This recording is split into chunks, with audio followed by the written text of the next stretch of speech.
You're ready to begin? Similar subjects to the previous person.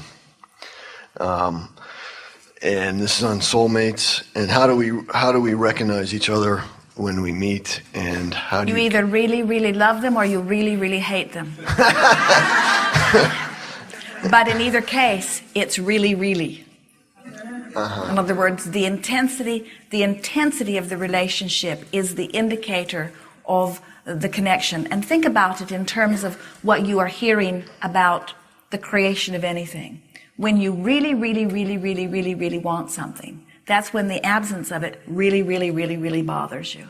And so very often those relationships that seem to give you the most trouble are those where you have this strong intention for being who you really are, and sometimes you come together and just antagonize each other into your connection.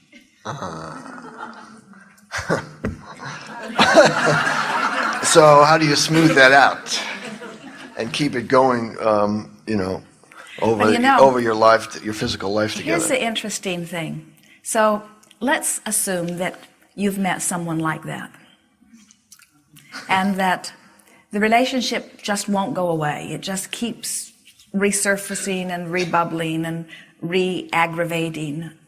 And there is a tendency to think that the person needs to be different so that you can have a different response to the person. That's the way most people approach most relationships. Most people, in looking for the perfect relationship, are trying to find someone that they mesh with well, where there is very little for me to do. The other is already aligned with that which I am. And the best way to make any relationship better, the good ones better and the not good ones better, is to align with who you are.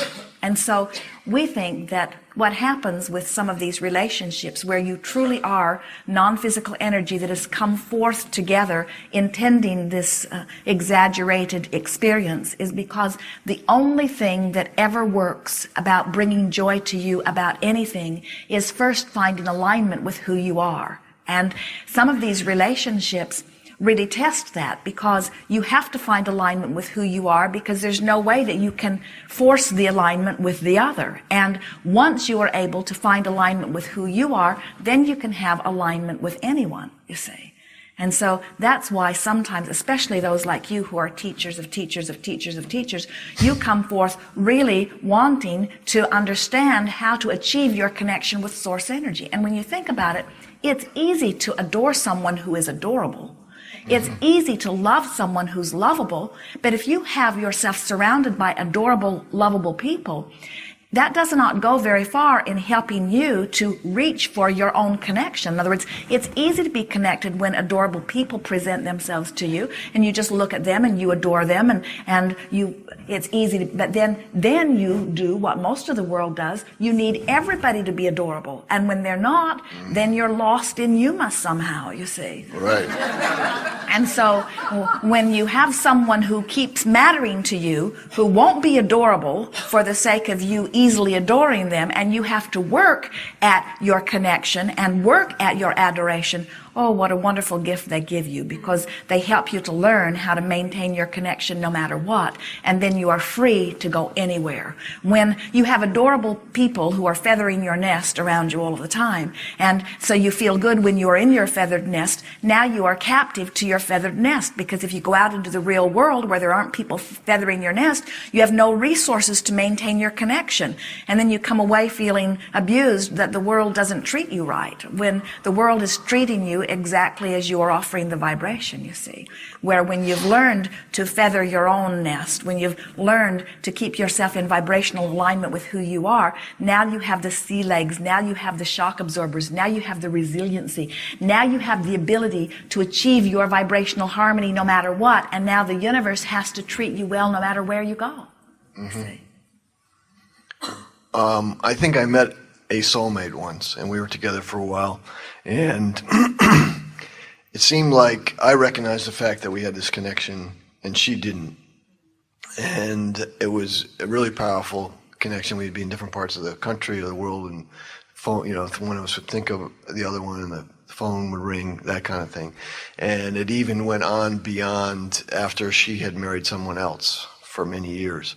So I'm curious, what was going on there that she didn't really recognize it? And this is way before I ever met Abraham.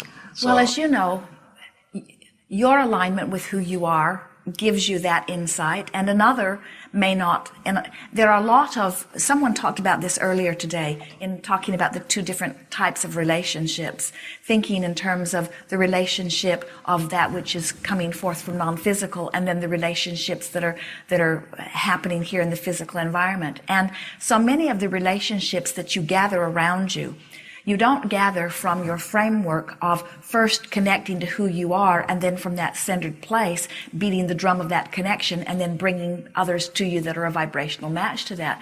So many people make their physical relationships based upon a list of criteria, right. And often they focus upon the list of what they want from the place of believing that they don't have it or that they can't find it. And so very often physical relationships turn out to be very different from what you really want, because you don't have access to what you want, because you've been beating the drum of the absence of what you want for so long.